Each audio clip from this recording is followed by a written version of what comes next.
I'm going to introduce Professor Yong Cho.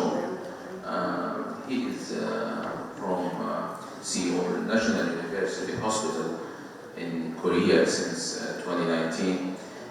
His expertise in endoscopic stone surgery and endoscopic prostate surgery. Professor Sung promoted stone surgery in Korea and East Asia.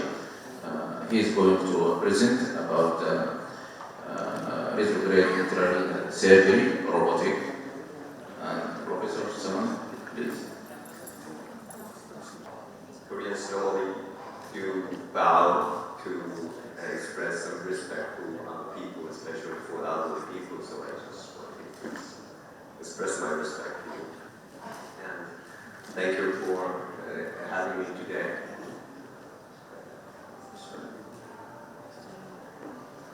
Thank you for having me today, and actually this is my first time visit in Kuwait.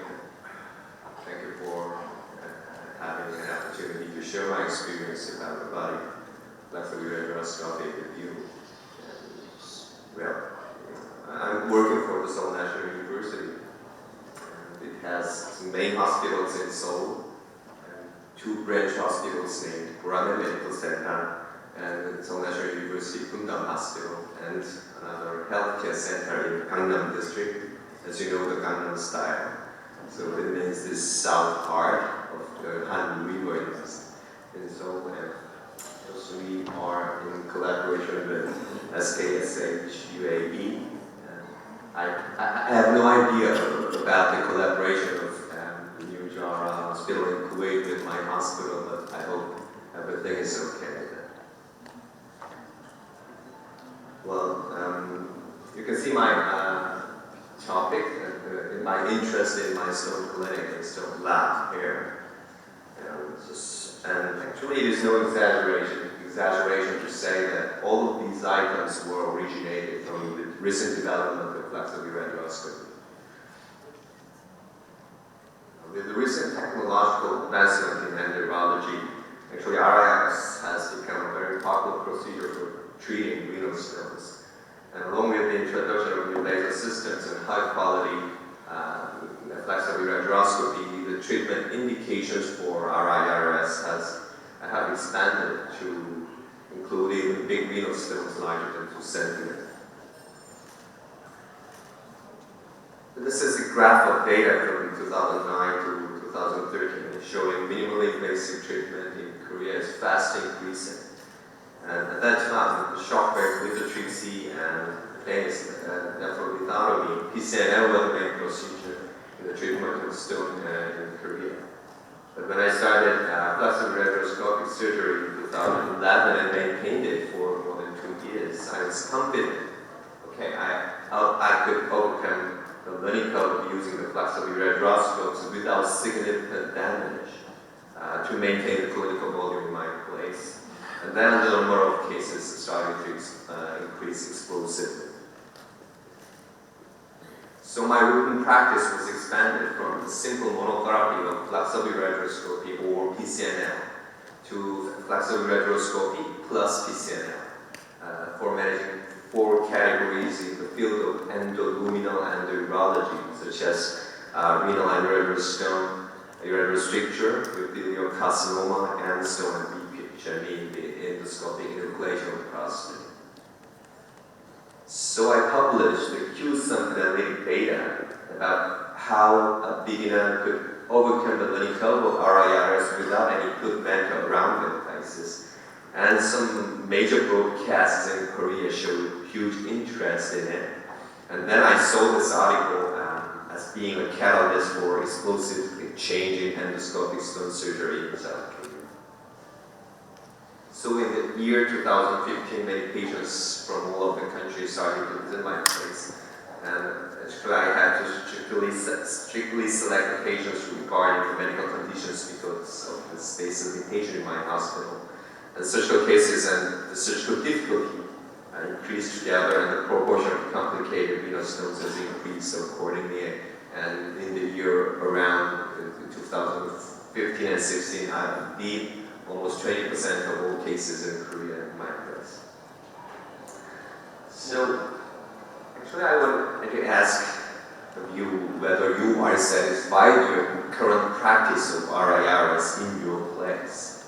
Okay, I can do my RIRS without any significant damage or something else with significant complications, but many people are not satisfied with their RIRS techniques. Of course, I can do it, but actually our expectations are usually a clear visual field without any bleeding during RIRS, but the reality can be quite different.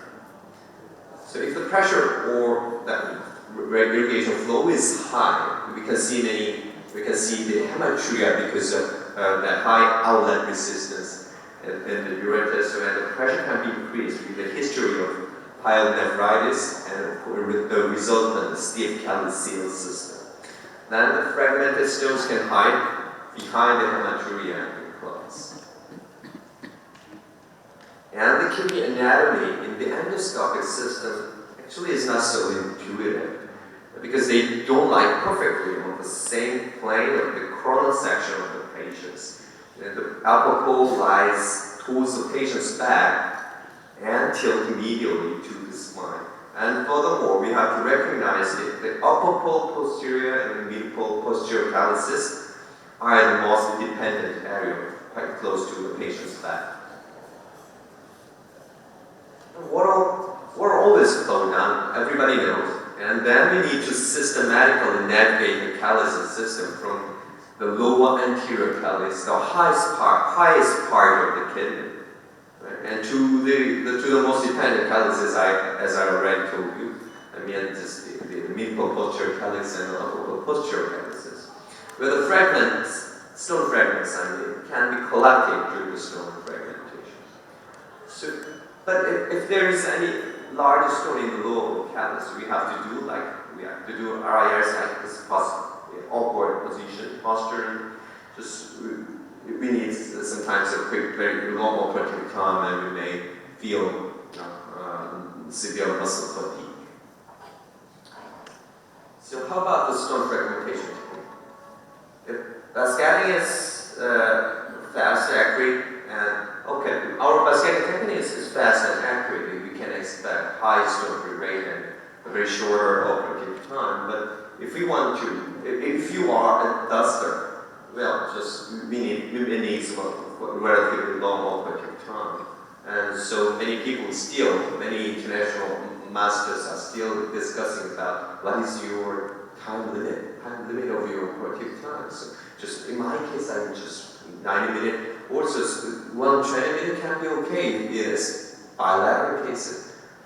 Because we still feel the muscle fatigue in the shoulder and in our arms, and the laser fiber length is 1.5 millimeter, and just our assistants is very busy to arrange the laser fiber on the surgical table.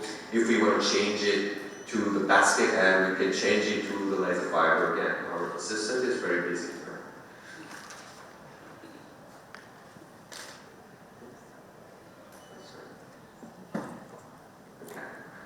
And we also have to look carefully at the laser fiber damage in this very small monitor. Even we are older than the professors who have seniority over me, just even they are more older than 50 or 60 years. And because we can easily see multiple sites of laser emission at the distal tip of the laser fibers during stone fragmentation, and the proximal part may break the inner side of the working channel of the reusable flexible hydroscopes. Even if it is a disposable scopes, the working channel can be damaged, and we have to change it to another one. So we normally order to change the laser settings several times for a single session RIRS for different stages of stone fragmentation. And this slide is showing the private settings of surgeon in my hospital with 120 watt volume laser machine that moves the function, and we still change the setting manually and requesting to our assistant to change the setting. Another thing to focus on is that we have many different types of flexible hydroscopes with many different specifications, and my preference is disposable. Recently, the price is affordable but still expensive, right? And my second priority is the digital flexible RIRS. And recently, the level of the CMOS technology became very high, and we can enjoy a very high quality imaging system with digital, even with digital flexible disposable gyroscopes. So, but sometimes we cannot buy all the best devices in our place, and we have to. Sometimes you have to choose some it's just unhappy choice with limited resources in our places. And now we are expecting a newly developed high-efficiency laser machine, and there are commercially available high-tech volume laser machine of 120 watt or above with different specifications, like Moses Model 1 and 2. But just studio fiber laser are commercially available in some countries, unfortunately not in Korea. But just studio fiber laser, they use this as long, thin, and just silica fiber as the active laser medium, and it's quite it's showing very high efficiency with the 20 watt electrical power, and it also has operating modes of the continuous and modes, and many of us are expecting more dust production can be helpful for facilitating suction function, and pop dusting time can be shortened, but so we don't have much real world evidence about this. We are expecting. Another hurdle is the respiratory movement, because respiratory movements can make some problems even in shockwave lithotripsy and the surgical endoscopic surgery as well. And it can affect the movement of the kidney and the resultant stone movement. So we are anticipating a new device to maximize the efficiency of pop dusting stone fragmentation regarding respiration. So I think an automated movement of the flexible retroscopy or standstill kidney can be our answers, but we still don't have any solution for this yet. So, it can be a word of exaggeration, but I want to talk about the conventional RIRS surgery, just fiber optic, even just having fiber optic flexible retroscopes in the era of technological advancement. So what made a conventional RIRS be? For most surgeons, conventional RIRS surgery provide many beam barriers, including surgeon's factors, patient's factors, surgical technical factors, and limitation of the devices. But as I already told you, not all the hospitals can buy the best devices, so we have to find the best choice with limited resources. So how can you overcome? The point is, how can we overcome the demerits and limitation of the conventional RIRS? So, I'm not sure whether the robotic platform can be the final answer for this, but it can be one of the options or one of the solutions. Let's review together. We have some options to manage the patients with urologia systems. As you can see this slide. But each part of the treatment modalities is being developed, is being upgraded, and we can see many new toys accordingly. It's just for several months later, we can see another toy, another device. So we have to check the interaction and the final results with new toy. So very complicated. So now we need maybe any smart machine that can control the other devices. And the surgeons want to simplify our surgical protocol and procedure. And if we can get the good surgical outcomes and safety issues. So there has been evidence of less than 10 about robotic flexible gyroscopy, but the concept is quite similar among this. And the first robot was named Sensei, and it was published in 2011 in the Journal of Urology. The concept of the master and the remote slave concepts has maintained all through this evidence, all through these articles. So we can see some information about the several currently ongoing robotic RIRS systems in the world, and you can see the really robotic product just outside this hole. And the basic concept, as I already told you, of these these machines is to offer an automated ergonomic console that controls the flexible ureteroscopy and some related devices with assistance residents or nurses. And the flexible URS is attached to a robotic slave arm, and the muscle console controls the scope, motion, hip deflection, laser power, setting, stone size estimation, intravenous monitoring, electromagnetic, percutaneous puncture, or the laser tip projection according to the machine type. But the technology level is quite different according to the company. So now they are being used to humans and maybe the start of a new lease on the future implements enabling surgeons to perform tele-robotic flexible URS by manipulating the console, probably just using our cell phones, right? But of course, everybody is worried about the lag time, although we are using the LTE super fast internet. But 1 second or 0.5 second lag time can be problematic in the medical field, right? So super fast internet should be founded for just enabling to perform the tele-robotic flexible URS surgery. So in the robotic system, the surgeon usually sits 2 to 3 meters far from the slave arm, the X-ray generator, and the surgeon don't need to wear a lab to protect against radiation exposure generated by the C-arm. And the assistant surgeon or nurse stands or sits right next to the slave arm because they have to help insert disposable devices such as baskets and related fibers. And I feel the surgeons don't need to maybe 2 assistants during the main procedure if the surgeons get used to be familiar with the use of the robotic machine. Okay. So the far left video clip is the pop dusting technique performed by 4th-year resident during RIRS and the laser fiber. You can see he's dancing around the stone and just he's making some mucosal damages right next to the stones. But the middle one is the video clip of my pop dusting technique. I feel the laser fiber technique was quite stable, but after several minutes I had to grab the scope again, just with the fixed posture. I need to change my position just after I feel muscle pain in my shoulder.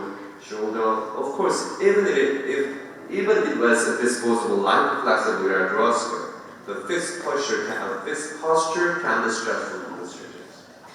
The far right video clip is the pop dusting technique performed by a robotic platform. So I don't know why the screen is shut down.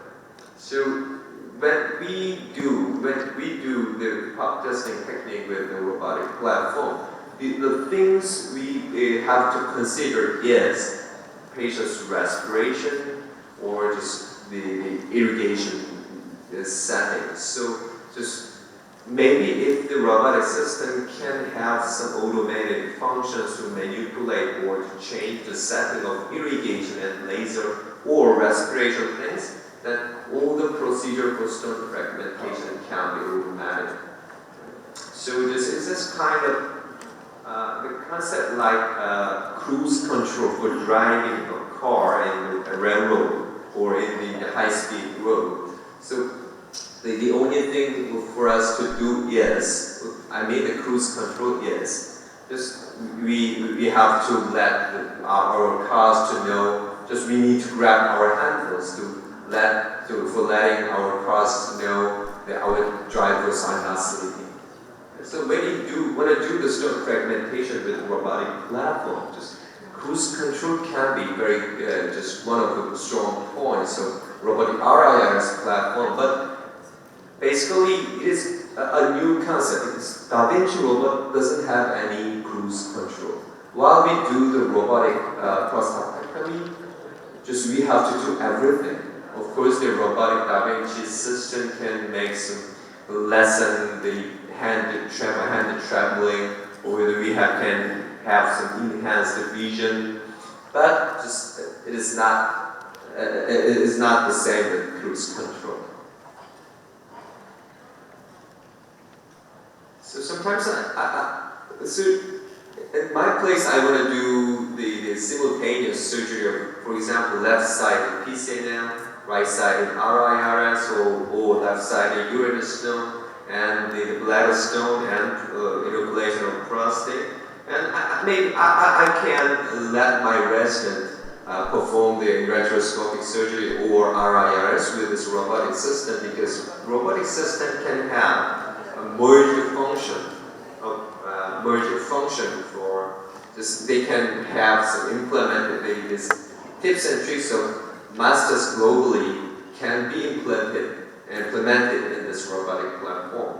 So that implemented many tips and tricks of the master setting can help our residents perform the ureteroscopic surgery or RIRS while the master surgeon do the PCNM procedure. And you can see the video. The flexible URS is going into the kidney with the robotic system. So if the radial access shift is properly located, automated navigation function can be visible with the robotic machine, and the monitor can show the detailed information. I mean, the enhanced vision. Even surgeons don't have such a good eyesight. Stone retrieval as well can be effectively performed using automated function, because the robotic platform can memorize the path the surgeons need to reach the targeted stones in some products. So maybe we can anticipate automated navigation to the targeted stone. This is the Yong Lee in Severance Hospital. He's doing the animal study.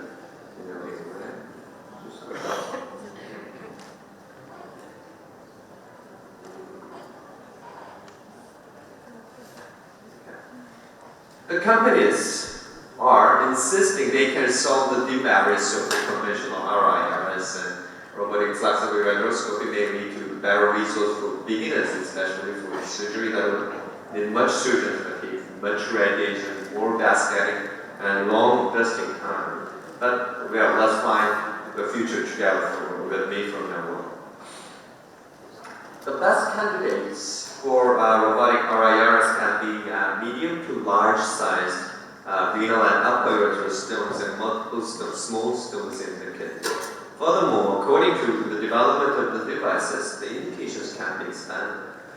So, who knows, it may be necessary for me to make a new version of the flow chart to determine the surgical method in my place according to the RIRS method between the conventional and the robotics.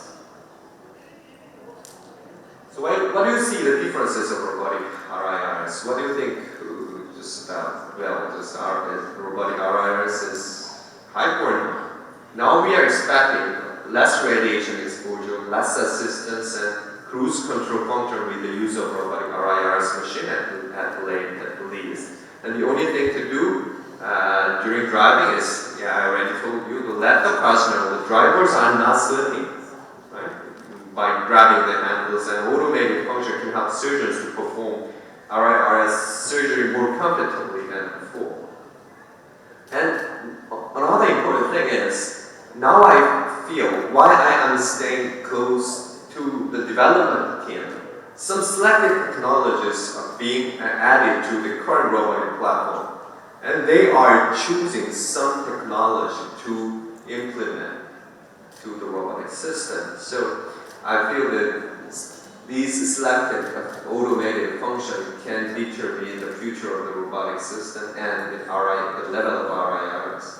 So 2 minutes remaining. yes. I have 2 slides now. So I am actually organizing the Asian Endoluminal and Urology Symposium, and the next event will be held maybe on August in my place, and we will organize a hands-on session of robotic RIRS platform. So I look forward to seeing you here. So we believe technologies are speeding the RIRS, and the role of RIRS is still expanding. So well, I think the clinician must keep up with the new technology trends and make good use of them in the rapidly changing field of urology. Thank you for your attention, and just thank you for having me today.